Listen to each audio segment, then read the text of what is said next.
혹시 이 가을에 산에 가서 단풍 구경 오신 분 계십니까?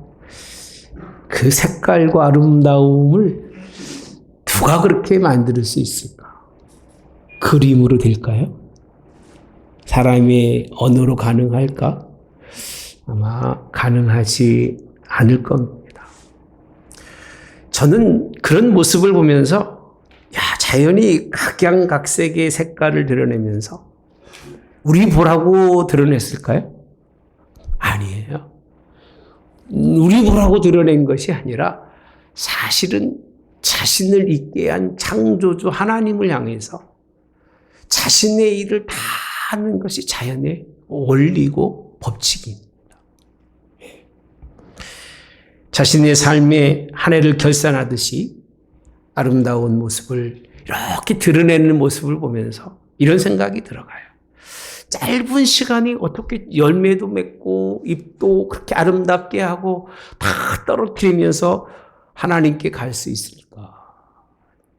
자신에게 주어진 시간에 그 한치 오차도 없이 그렇게 잘 자신의 일을 다 해가는 이 자연의 만물을 보며 참 아름답다. 이런 생각을 합니다. 뭐하다고요? 아름답다.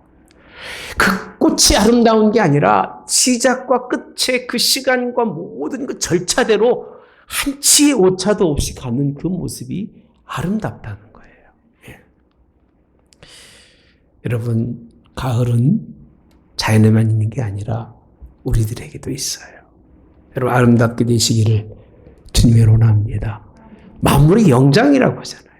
하나님이 가장 탁월하고 정말 특별하게 지어놓은 사람이 저희들인데, 과연 우리는 자연들처럼 우리에게 주어진 시간 속에서 하나의 오차도 없이 착착착 하나님이 기뻐하는 아름다운 사람으로 살아가고 있는지를 한번 여러분 돌아보십시오. 나는 그렇게 살고 있어. 나는 하나님이 가장 기뻐하는 일로 일치하게 하나님 앞에 산다고 생각하는 사람이 얼마나 될까? 물론 좋은 열매로 자신을 그렇게 드리면서 그런 삶을 사는 사람도 있습니다만 그렇지 못한 사람도 많이 있습니다. 안타까워요. 네, 탁월하고 특별하게 지어놨는데 하나님의 섭리대로 살지 못하고 자기 마음대로 살다가 남이 꽃 필 때 꽃지고 남이 꽃일 때 그때 꽃피겠노라고 몸부림치고 발버둥치는 사람들을 바라보면서 참 안타깝다고 생각합니다. 그럴 만한 이유가 있더라고요. 하나님, 나는 그렇게 하나님 앞에 아름다운 열매로 살고 싶었는데 나한테 시간이 너무 짧아요. 시간이 짧아서 감사하지 못하는 사람. 나는 하나님 앞에 열매를 드리고 싶은데 나는 열매를 맺을 게 없어요. 나는 나 살기도 바쁜데 무슨 열매를 맺겠습니까? 자기에게 열매 없다고 이해하지 않는 사람. 세월이 빠르다고 원망하고 한탄하는 사람들, 그런 사람들을 많이 볼 수 있습니다. 여러분, 이런 우리 되지 마시기 바랍니다. 좋은 열매를 이치에 따라서 삶의 순리에 따라서 그때그때 맺는 열매들로 하나님께 누구보다도 어떤 자연보다도 더 영광 돌릴 수 있는 우리의 삶이 되기를 주님의 원합니다. 그렇게 돼야 될 걸 믿습니다. 어떤 사람은 참 이건 극단적인 이야기입니다만 가을이 오는 걸 부담스러워하는 사람이 있어요. 열매 맺는 것을 부담스러워하는 사람이 있는데 어떤 사람들이 그러냐면 하나님이 너무나 많은 걸 자기한테 요구한다는 거예요. 우리 하나님은 나한테 너무나 많은 걸 요구해. 나는 이만큼밖에 드릴 수가 없는데 많은 걸 요구한다고. 왠지 하나님의 일이 가을의 날을 부담스럽게 여기는 사람들. 이런 사람은 되지 말기 바랍니다. 사실 하나님은요. 출애굽기 22장 29절에 보니까 이렇게 요구하시는 것은 있습니다. 너는 내가 추수한 것과 내가 짜낸 즙을 바치기를 더디하지 말지며 내 처음 난 아들을 누구에게 주라?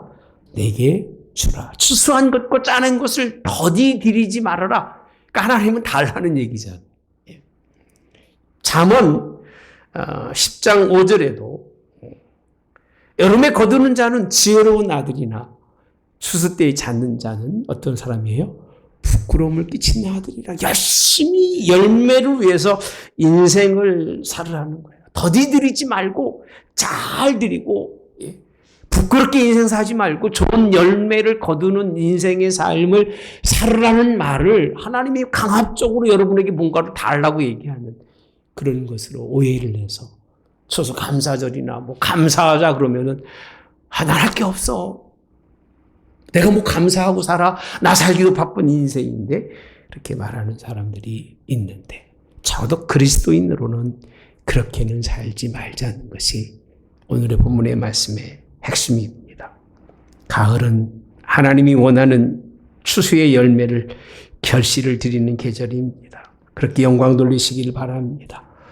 저는 가을에 하나님 앞에 영광 돌리는 것은 사람이 마땅히 할 일이라고 봐요. 적어도 가을에는 자기 인생을 좀 돌아보면서 내가 내 인생의 삶에 좋은 열매가 있는지 없는지를 돌아볼 수 있는 사람이 되어야 된다고 생각을 해요.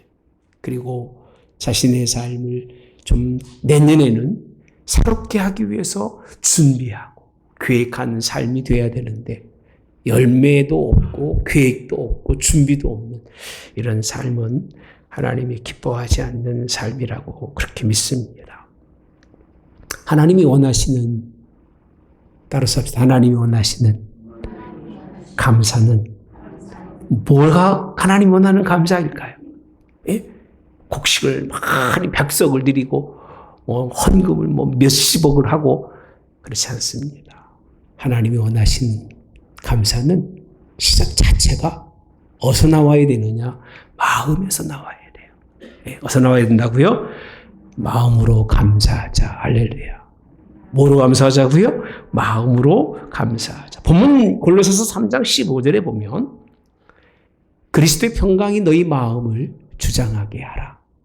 너희는 평강을 위하여 한 몸으로 부르심을 받았을 때 같이 봅시다.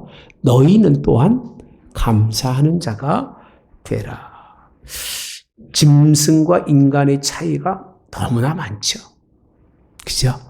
짐승과 인간하고 동등하게 보는 사람은 그 사람은 짐승이지 사람이라고는 생각하지는 않아요. 너무나 많은 차이가 있는데 그 중에 가장 큰 차이가 있다면 외모적으로 짐승은 기쁨과 웃음이 없다고 그래요. 기쁨과 웃음이 없대요. 많은 걸 먹을 걸 주었다고 짐승이 거기서 히덕히덕 웃는 짐승은 없어요. 오히려 자기가 먹겠다고 막 거리고 막 인상을 쓰고 주인이고 누구고 다 덤벼 이 정도의 짐승입니다. 사람이 다른 점이 있다면 사람은요 무언가 기뻐할 때 기뻐할 수 있고 즐거울 때 즐거울 수 있다는 거예요. 그걸 한마디로 표현하면 감사할 수 있는 것이 사람이라는 거예요. 근데 기독교인과 비기독교인들의 그 차이가 뭐냐면 기독교인들은 모든 일에 감사하는 게 기독교인이고 기독교인이 아닌 사람은요 감사할 때와 기뻐할 때와 즐거울 때가 있다가 없다가 짐승으로 갔다 사람으로 갔다 이런 얘기 좀 죄송합니다만 우리 옛날에 그렇게 배웠습니다. 사람의 영혼이 없으면 흙으로 가기 때문에 그는 짐승이라고 표현합니다.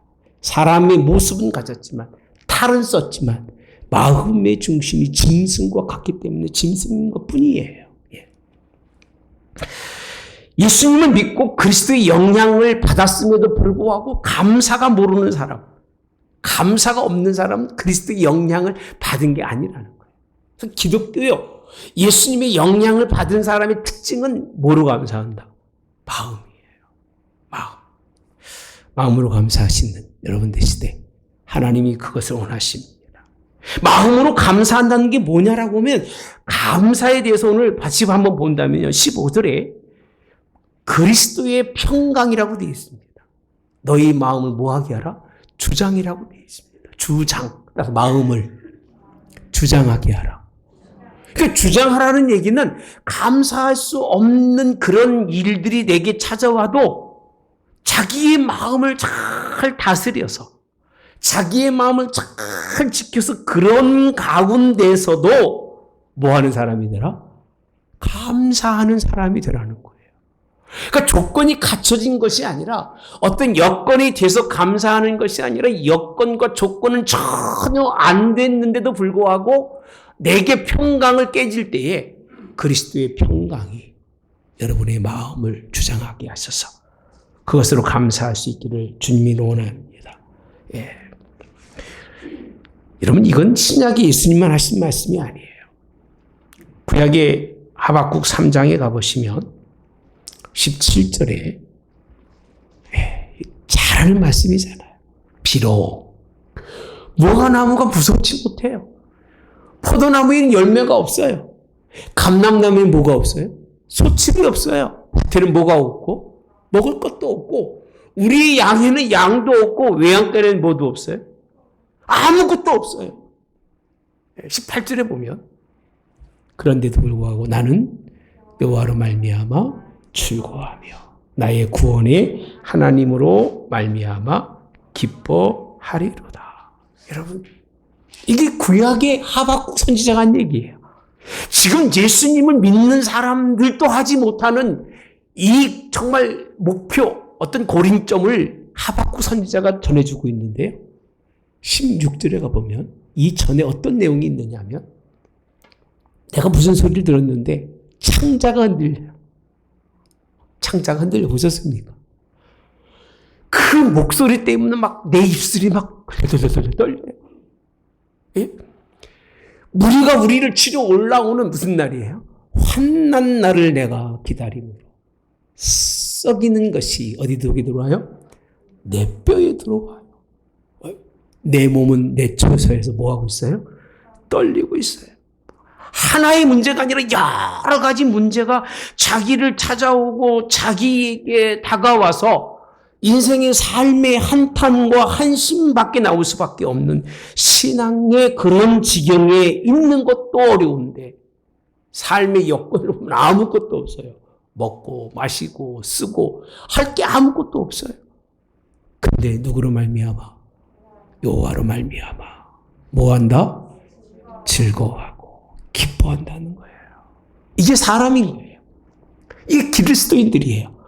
이게 무엇으로 시작할 수밖에 없느냐면 그리스도의 평강이 우리 속에 있었을 때에 그 평강이 나를 주장할 때에 이런 가운데서도 마음으로 뭐 할 수 있다? 감사하는 자가 될 수 있다는 거예요. 기독교인의 감사는 근본이 마음인 거예요.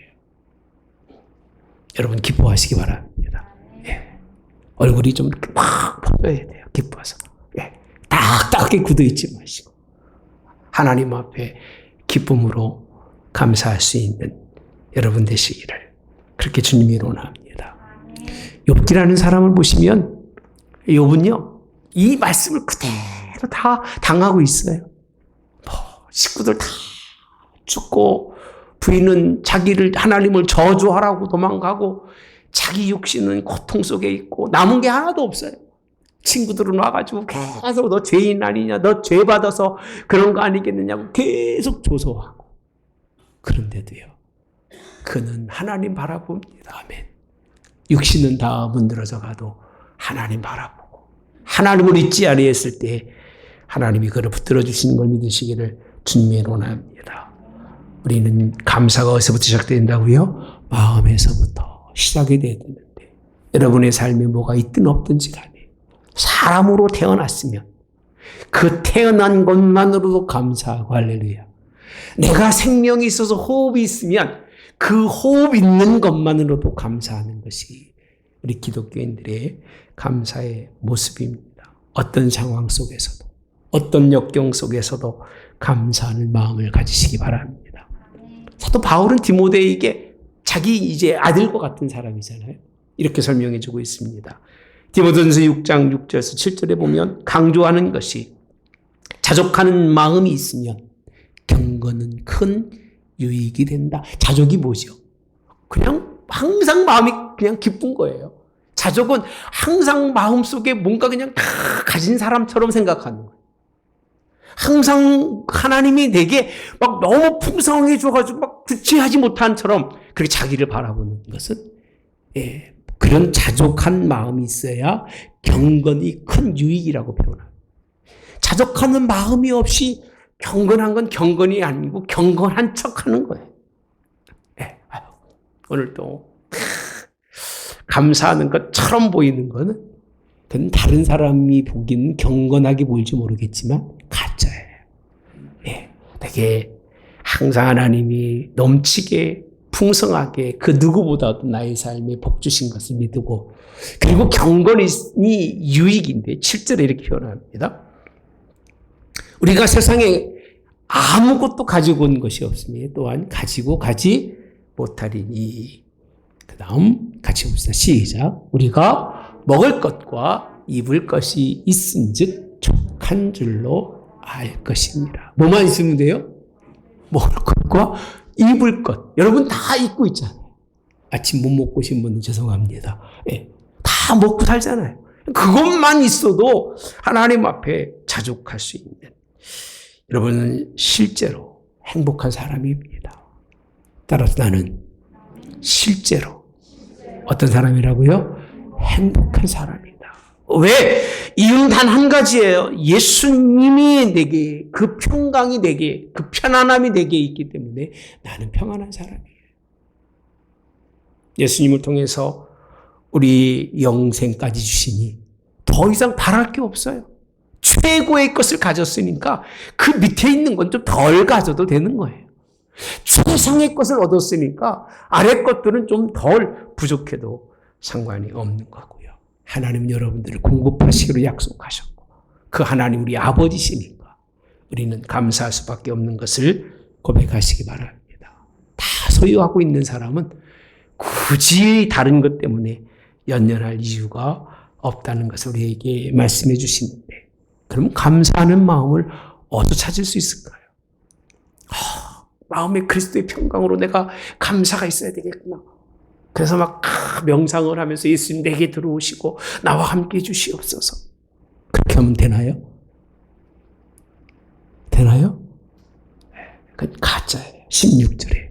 15절 다음이 16절이잖아요. 이렇게 표현합니다. 같이 볼까요? 시작. 그리스도의 말씀이 너희 속에 풍성히 거하여 모든 지혜로 피차 가르치며 권면하고 시와 찬송과 신령한 노래를 부르며 감사하는 마음으로 하나님을 찬양하고. 여기 보면 뭘 얘기하고 있냐면 그리스도의 말씀이, 그리고 지혜로 피차 가르치고 권면하고 시와 찬송과 신령한 노래를 부르는, 어서 하는 거예요? 언제 하는 거예요? 언제 하는 거예요? 주보를 본 사람은 딱 답이 나올 텐데. 언제 하는? 예배 때 하는 거잖아요. 언제 한다고요?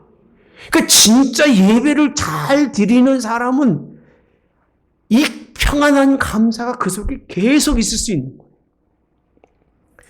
감사는 예배에 있는 거예요. 제가 예배를 중요하게 여기는 이유가 여기 있어요. 진짜 예배하는 사람은요, 이 예배를 통해서 그 인생의 삶의 감사가 무언가를 놓지 않습니다.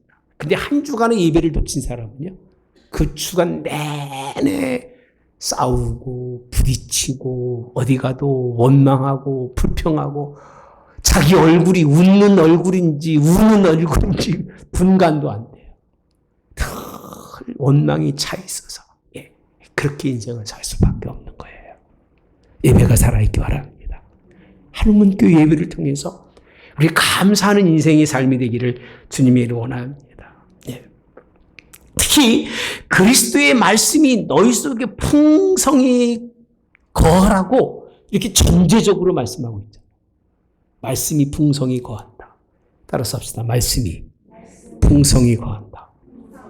이 말씀은 무슨 뜻이냐? 말씀에 합당한 인생의 삶을 살 수 있도록 말씀이 여러분들을 붙들으라는 얘기예요. 그래서 그리스도의 평강은 그리스도의 말씀이 내 속에 있는 거예요. 말씀이 없는 사람은 죄송한 얘기지만 감사할 수가 없어요. 말씀이 있어야 감사하는 거예요. 그러니까 성경 안 읽고 감사하지 못하는 건 당연한 일인 거예요. 주일에 주의종의 말씀을 기다람아 두지 않고 불평하고 사는 것도 역시 당연한 일이라는 얘기입니다. 풍성이 거한다는 얘기는 말씀이 평안히 우리 속에 들어오는 거예요. 오늘도 말씀이 평안히 들어가시기 바랍니다. 얼마나 말씀이 쉬워요, 오늘 부분이. 그죠?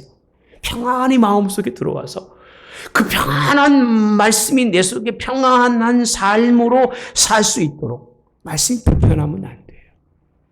여러분들이 그만큼 말씀을 잘 받아들이시기 바랍니다. 불편하다는 얘기는 나랑 부딪힌다는 얘기인데 말씀하고는 부딪히지 마세요. 저하고는 싸우는 건 제가 괜찮아요. 그건 얘기하지 않겠습니다만 예수님의 말씀하고는 싸우지 마세요. 내게 유익이 하나도 없어요. 싸우는 사람이 웃어요? 아니면 막 인상을 쓰고 싸워요? 네? 싸우는 사람은 막 인상을 쓰고 살아요. 근데 싸우지 않는 사람은요, 기쁜 사람은 웃을 수밖에 없는 거예요. 예배를 통해서 기쁨이 넘치시기를 주님의 원합니다. 그러나 그리스도인 중에서 이 예배의 은혜를 구하는 사람들이 너무 적어요. 안타까워요. 예배가 얼마나 좋고 얼마나 중요한지 이 예배를 통해서 하나님께 은혜를 구하고 그의 삶이 기쁨과 행복함으로 나가야 되는데 예배를 구하지 않는다. 나 속으로 그래요. 왜 예배를 구하지 않는가? 예배처럼 좋은 게 어디 있는데. 제가 목사라 그러는 게 아니에요. 저도 목사이기 전에 교회 나오는 게 징그러웠으니까요. 또 교회 가야 돼. 또 주일이네. 이렇게 주일이 빨리 와요. 근데 하나님의 말씀을 깨닫고 난 다음에 교회 오는 게 얼마나 행복한지 몰라요. 여러분, 왜 이유는 다 한 가지예요. 그의 평안이 내게 오니까. 세상이 줄 수 없는 것을 예수님이 주시기 때문에 세상에는 얻을 수 없는 것을 하나님의 말씀을 통해서 얻을 수 있으니까 다른 사람이 느끼지 못하는 걸 나는 느끼기 때문에 나는 교회가 좋고 예수님이 좋은 거예요. 제가 그런데 오죽하면 그럴까요? 더도 덜도 말고 1년이든 2년이든 죽으라고 믿어봐라. 그리고도 그 속에 예수님이 없으면 믿지 말아라. 시간 낭비, 그럴 필요가 없다고 늘 말씀드립니다. 하나님을, 여러분, 그 다음에 보면 시와 참, 노래까지 얘기할 수는 없어요, 시간이. 찬양을 감사로, 마음으로 드리는 것, 여기는 지나가겠습니다. 잊지 말아야 할 것이 있습니다. 시편 50편, 이 13절에 보시면, 먼저 23절부터 볼게요. 따라서 합시다. 감사로 제사를 드리는 자가, 여기까지 한번 볼게요. 무슨 제사라고요? 그러니까 앞에서 말한 말씀이 지혜로 피차 가르치고 권면하고 교육이잖아요. 또 찬양과 시와 찬미로 막 부르고 이런 것을 드리는 제사가 무슨 제사라고요? 감사의 제사예요. 그 다음 마지막 뭐라고 돼 있죠? 감사한 마음으로 하나님을 찬양하는 게 감사의 제사예요. 감사의 제사가 나를 뭐하게 한다고요? 영화롭게 한대요. 근데 22절에 가보면 무서운 말씀이 있습니다. 하나님을 잃어버린 너희여, 이제 이를 생각하라. 잃어버렸다는 거예요. 감사를 잃어버린 너희여, 이제 이를 생각하라. 뭘 생각하라고요? 감사의 제사를 좀 생각하라. 그렇게 하지 않으면 내가 너희를 뭐하리라? 찌질이니 건질 자가 없다고 말씀하고 있어요. 여러분에게 기쁨으로 예배드리라는 것은 억지로 드리지 말라는 거예요. 기왕에 하나님 앞에 예배를 드리려면 어떻게 드리라고요? 감사로 예배를 드리세요. 그리고 이어지는 게 23절이잖아요. 감사로 예배를 드리는 자는 나를 뭐하게 한다고요? 영화롭게 한다고 말씀합니다. 그 행위를 옳게 하는 자에게 내게 하나님이 뭘 보이리라? 로마서에도 말씀하고 계시는데 로마서 1장에도요. 이렇게 표현하고 있습니다. 하나님을 알되 하나님을 영화롭게도 아니하고 뭐도 안 해요? 감사하지도 아니하고 오히려 그 생각이 허망해지고 마음이 미련한 마음이 어떻게 됐다고요? 어둡대요. 그러니까 감사하는 사람은 빛의 마음을 갖는데 감사하지 못하고 하나님을 영화롭게 한 감사의 제사를 드리지 못하는 사람은 생각이 허망이라고 했어요. 허망이 뭐죠? 헛것을 바라보고 있다는 거예요. 소망이 아니라 잘못된 것을 바라보면서 마음이 어떻다고요? 어둡다고 표현합니다. 22절. 스스로 지혜 있다 하나? 어떻게 됐어요? 어리석게 그렇게 쭉 읽어보시면 답이 있나요? 없습니다. 썩어지지 아니한 하나님의 영광을 썩어질 사람과 새와 짐승과 기어다니는 동물 모양의 우상으로 모았다고 그러셨어요? 바꾸었다고 말씀합니다. 감사로 예배드리지 않으면 결국은 자기중심적 이기적인 삶을 살 수밖에 없어요. 나는 내 중심으로 산다는 사람은 자기가 굉장히 훌륭한 줄 알지만 다른 사람이 볼 땐 세상 말로 더럽게 이기적인 거예요. 아주 골치 아프게 이기적인 거예요. 그 사람들이 자기중심적으로 사는 사람들이 대부분이 그렇잖아요. 근데 예수님의 이름으로 살고 가족을 위해 살고 하다못해 남을 위해 살아가는 사람은 이기적인 걸 버려야 돼요. 누구를 살아야 되니까. 남을 위해 살아가야 되니까. 근데 하물며 하나님을 위해서 인생을 살아가는 사람은 얼마나 아름답겠어요. 남을 위해서도 자식을 위해 살아가는 것도 아름다운 거고 남편이 아내를, 아내가 남편을 바라보면서 우애하고 살아가는 것도 아름다운 일입니다. 원수를 나와는 전혀 상관없는 사람들을 위해서 인생을 살아간다면 얼마나 아름다운 일일까. 나는 학교에서 이런 것 좀 가르쳤으면 좋겠어요. 교회에서 이런 것 좀 가르쳤으면 좋겠어요. 너만 좀 위해 인생을 살지 말고 내가 아닌 다른 사람을 위해서 인생을 살아라. 기독교인들은요, 하나님을 위해 인생을 사는 사람들이기 때문에 세상의 모든 사람들을 위해서 이기적인 게 아니라 오늘 하나님 마음의 중심에 그를 위해 살기를 주님의 원합니다. 결국 두 가지예요. 감사가 아닌 사람은, 이기적인 사람은 그 이기적인 것 때문에 막 마음이 어두워져 가지고 다른 사람을 불편하게 하는 거예요. 다른 사람 힘들게 해요. 이 기독교인은 절대 다른 사람 힘들게 하면 안 돼요. 제발 힘들게 하지 마세요. 내가 힘들려고 예수 믿는 거고 내가 어려우려고 예수 믿는 거지. 그게 예수님의 십자가 복음인데 나는 편안해야 되고 내 주변의 사람이 나의 편안을 위해서 그 어렵고 힘들게 해서는 된다 안 된다? 안 되는 거예요. 그건 안 돼요. 기쁨으로 감사하는 하나님의 사람들은 감사 어디서 찾는다? 예배에서 찾아요. 그리고 그 예배를 통해서 진정한 감사를 드리는 걸 믿으시기를 주님의 원합니다. 이 내용이 간단하죠? 간단한 게 아닙니다. 제가 안 해서 그렇지. 사실 3장 1절부터 쭉 읽어보시면 여기까지 오기까지의 그 내용들은요, 험난합니다. 그걸 다 할 수가 없어서 준비할 걸 아쉬운 생각도 듭니다만 17절 우리 한번 같이 읽어보겠습니다. 또 무엇을 하든지 말에나 이래나 다 주 예수의 이름으로 하고 그를 힘입어 하나님 아버지께 감사하라. 1절도 감사가 15절도 감사가 있었고 두 번째 16절도 감사가 있었고 17절도 뭐가 있어요? 감사. 어떤 상황이죠 지금요? 무엇을 하든지 말로 하든지 몸으로 하든지 뭐 하라는 거예요? 감사하라는 거예요. 근데 주 예수의 이름으로 라고 되어 있습니다. 다 누가 앞에 붙어요? 예수의 이름으로 하고 그렇게 되어 있습니다. 그를 힘입어. 그러니까 그거 아니면 감사가 안 된다니까요, 여러분. 여러분이 감사가 안 된다는 얘기는 내 안에 예수님이 안 계신다고 생각해도 과언이 아니에요. 불평이 나오고 원망이 나온다는 얘기는 말씀이 내게 없다는 얘기예요. 그래서 무슨 일하고 뭐 말하고 그리고 불평하는 사람, 그게 오죽하면 좀 그러잖아요. 우리 교회에서는 일 시키지 말아라. 웬만하면. 왜? 일하고 불평하면 교인 잃어버리니까. 감사하는 사람이 감사하는 마음으로 일하는 교회가 되지 않는, 그건 진짜 교회가 아니에요. 뭐 시켜서 하는 그런 사람은 결국은 시험에 듭니다. 시키지 않아도. 무슨 일을 하든지 간에. 예수님의 그 힘을 입어서 그 힘으로 말미암아 아버지께 감사하실 때 이 말씀의 뜻은 무슨 뜻이냐면요.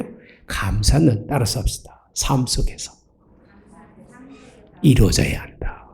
교회에서 예배할 때만 하나님 막 감사 이런 사람 많잖아요. 찬양할 때 온 얼굴을 보면 천사 같아. 그 교회만 나갔다 오면 막 그냥 쥐잡듯이 사람을 잡아가면서 그런 사람 있잖아요. 막 엄마인지 누군지 구별이 안 돼. 아버지인지 구별이 안 돼. 남편인지 아내인지 구별이 안 돼요. 부모인지 누군지 구별이 안 돼. 무서운 거예요. 찬양할 때는 막, 목음절할 때는 막 천사 같은데, 가보면 개뿔 무슨 천사예요. 사람인지 짐승인지조차도 구별이 안 되는 그런 사람이 돼서는 안 돼요. 말도 감사 할렐루야. 일도 감사 할렐루야. 다 감사하세요. 아멘. 삶이 감사가 좀 되세요. 무엇이 있기 때문에, 조건 때문에 감사하지 마세요. 조건 없이도 하나님 앞에 감사하는 사람이 성숙한 사람인 거예요. 어떤 조건이 안 돼도 사람을 조건 때문에 만나지 마세요. 저 사람 돈 많으니까 만나야지. 그 사람은 반드시 망합니다. 조건 때문에 만나지 마세요. 사람이 좋아야 돼요. 아멘. 오죽하면 제가 아이들한테 그런 얘기합니다. 결혼은 사람하고 해라. 누구 하라고요? 사람하고 해라. 교회 성도의 관계는 사람하고 해야 되는 거예요, 여러분. 교회가 아름다워서 교회가 무슨 상관이 있습니까? 사람의 관계가 안 되면 그 교회 와야 무슨 문제가 해결되겠습니까? 하나님과의 관계, 사람과의 관계가 된 교회가 행복한 거예요. 다른 건 생각하지 마세요. 인생의 삶이 가장 중요한 것은 조건이 아니에요. 본질이에요. 본질. 위대한 신앙인들의 모습은요, 예수님을 통해서 감사하는 거예요. 그 얘기 무슨 얘기냐? 나는 감사할 수 없잖아요. 조금만 불편하면 막 짜증나잖아요. 그래요, 안 그래요? 여러분 다 안 그런 것 같아요. 여기서는 집에 가면 다 그런 것 같다는데 왜 여기서만 안 그런 것처럼 그러셔요? 사실이잖아요. 그렇잖아요. 조금 불편하면 막 짜증나잖아요. 조금 없으면 신경질 나고 막 뭔가 인생이 불안하니까 막 누가 건드리기만 해도 막 부딪히고 싶잖아요. 그죠? 저도 그래요. 그렇지 않다고 말 못합니다. 인생의 삶에 프레셔 압박이 오면 막 뭔가를 막 견딜 수가 없을 때가 많아요. 그래서 저는 옛날에 운전을, 지금도 운전이 좀 아주 빨라요. 그리고 거칠어요. 그 이유가 풀 데가 없으니까 앉으면 막 스피드 광 그런 때도 있어요. 지금도 가끔은 툭툭툭 튀어나오지만 사람한테는 안 그러려고 그래요. 왜? 사람은 존귀하기 때문에 그래요. 사람은 존경해야 되기 때문에 그런 거예요. 여러분, 우리 감사하시기를 주님의 원합니다. 조건이 아니라 평안할 때도 감사하시고 괴로울 때도 감사하시고 순탄할 때도 감사하시고 역경이 와도 감사하시고 살아도 감사. 할렐루야. 그럼 그 다음은 뭐예요? 죽어도 감사. 왜? 평안도 감사, 괴로움도 감사, 순탄도 감사, 역경도 감사, 살아도 감사, 모두 감사예요? 죽어도 감사. 할렐루야. 그렇게 될 줄 믿습니다. 가봐야 알겠습니다만 저는 그렇게 기도합니다. 죽을 때가 돼도 하나님께 감사할 수 있게 하옵소서. 이게 마지막 제 기도 남은 목적이에요. 기도 제목입니다. 에베소서 5장 20절에 보면 오늘 우리의 요구가 어떤 것이냐면 범사의 우리 주 예수 그리스도의 이름으로 항상 아버지 하나님께 뭐하라? 골로새서 있는 말씀이 똑같아요. 무엇을 뭘 하든지 예수의 이름으로 하고 그를 힘입어 하나님께 뭐하라? 아버지께 감사. 범사의 그리스도 예수의 이름으로 언제 감사하라? 항상. 항상 감사하라. 잘 아시는 말씀. 데살로니가 5장 18절. 뭐죠? 범사에 감사하라. 이는 그리스도 예수 안에서 너희를 향하신 하나님의 뜻이니라. 감사할 수 있기를 주님이 원합니다. 제가 말씀이 좀 어려운 것 같아서 딱 예화도 하나 넣어놨는데 들어보실래요? 네. 저는 예화를 해도 뭐 그렇게 잘하지 못해서 주석가 중에 유명한 매튜엘이라는 사람이 있습니다. 그 사람이 목회를 하는 가운데 열심히 교회에 오고 가다가 하루는 퇴근했는데 늦은 시간에 강도를 만나가지고 시카도도 맞고 옷은 뺏기고 시계도 돈도 다 뺏겼어요. 집에 들어오니까 부인과 아이들이 막 깜짝 놀란 거예요. 큰 일을 당했구나. 분한 거예요. 어떤 놈이야? 어딨어? 막 분내면서 아버지가 어떻게 하나 보는 거예요. 우리 아버지가 어떻게 하나 보는데 아버지는 오자마자 서재에 가서 무릎을 꿇고 기도합니다. 뭐라고 기도하느냐면 내가 다치고 돈을 뺏긴 했지만 생명이 있음에 감사하고 이 그분이 진짜 기도라고 합니다. 막 분노가 일어나서 가족이 막 들끓었을 때 서재에 가서 무릎을 꿇고 하나님 앞에 다 잃어버렸지만 생명 잃어버리지 아니한 게 얼마나 감사한지. 두 번째는 이 길을 12년씩이나 다녔는데 오늘날 같지 않고 12년 동안 지켜주신 것이 얼마나 감사한지. 할렐루야. 여러분 12년씩 다녔는데 오늘 같지 않도록 그 날들을 지켜주신 것이 얼마나 감사한지. 세상은 강도가 되어서 남을 해치고 뺏어가고 남의 것을 다 취해가고 그렇게 인생을 살지만 자신은 목사가 되어서 하나님의 복음을 전하고 강도한테 모든 것 다 잃어도 하나님께 감사할 수 있는, 기도할 수 있는 사람이 되게 하신 것을 감사하며 기도했다고 합니다. 여러분 물어볼게요.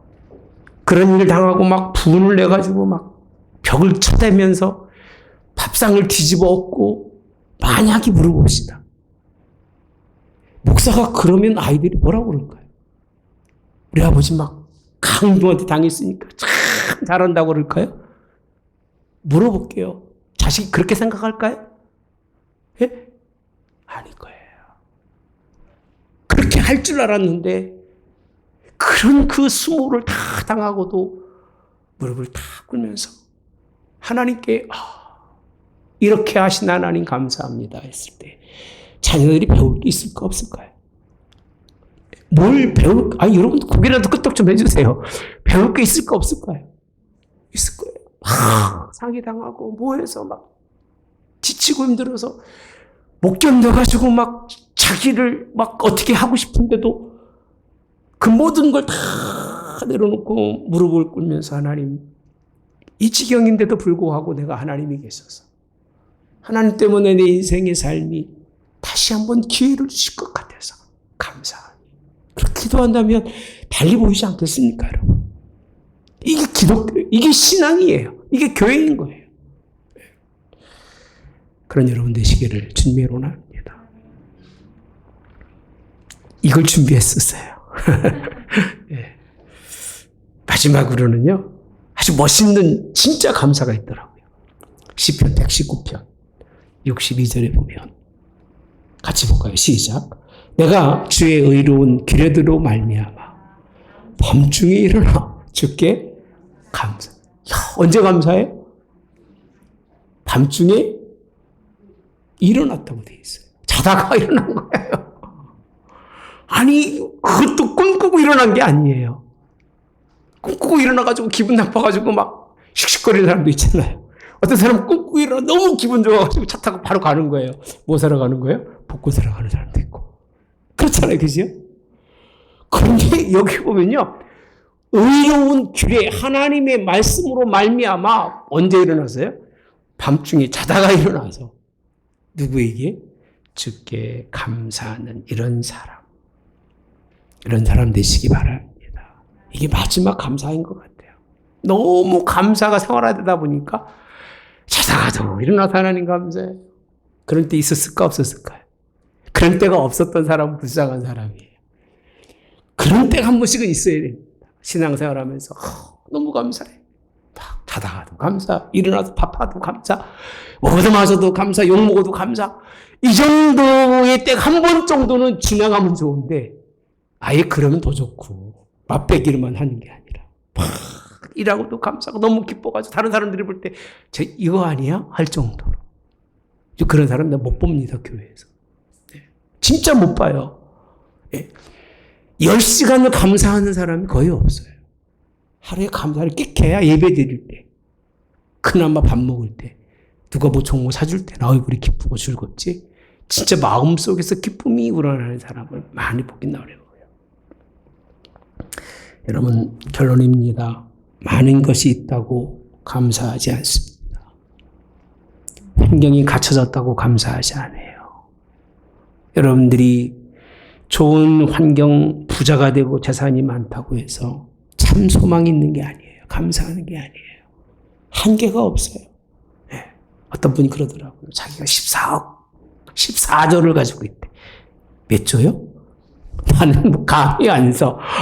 그랬더니 옆에 있는 MC한테 하는 얘기가, 저기도 당신도 한 1조쯤 있잖아. 그랬더니 화를 내면서 무슨 1조가 있냐고. TV 보신 분 아실 거지만 저는 뉴스에 잠깐 나와서 짤막한 것만 봤습니다. 유재석 얘기입니다. 1조. 여러분, 그렇다고 감사하는 게 아니에요. 그 사람들은요, 더 달라고, 더 찾기 위해서 더 불안하고 더 초조한 인생을 살아야 하면, 그저 오늘 쓰고 오늘 있을 것만 있어도 감사하시기 바랍니다. 추수의 감사절이 두 주면 옵니다. 입으로만 하지 마세요. 형식적으로 하지 마시고요. 그냥 하는 그런 감사절 되지 마시기 바랍니다. 뭐로 하자고요? 마음으로 하세요. 마음으로. 진짜 감사한 마음 가지세요. 어떤 여건 속에서도 없어도 고난과 환난이 와도 감사하십시다. 할렐루야. 그럼 하나님이 채워주셔야 하면 믿고 가면 하나님이 채워주시기에 되어 있습니다. 여러분, 마음의 기쁨으로 어디 속에 감사가 찾자? 예배 속에 찾으세요. 예배 속에 찾으세요. 수요 예배도 찾으시고 새벽 예배도 찾으시고 그 속에서 이 감사를 찾으시기를, 그리고 그 감사를 가지고 어디 속에서 생활 속에서 감사할 수 있기를 바랍니다. 이게 자연이 하나님께 아름다움을 드러내는 것처럼 믿음의 사람들이 하나님께 아름다움을 발산하는 모습이에요. 이게 없이는요, 하나님 받지 않으세요. 이것은 하나님이 기뻐 받으십니다. 이런 기쁨으로 마땅히 하나님을 감사할 수 있는 저와 여러분이 되기를 주님의 이름으로 축복합니다. 기도하겠습니다.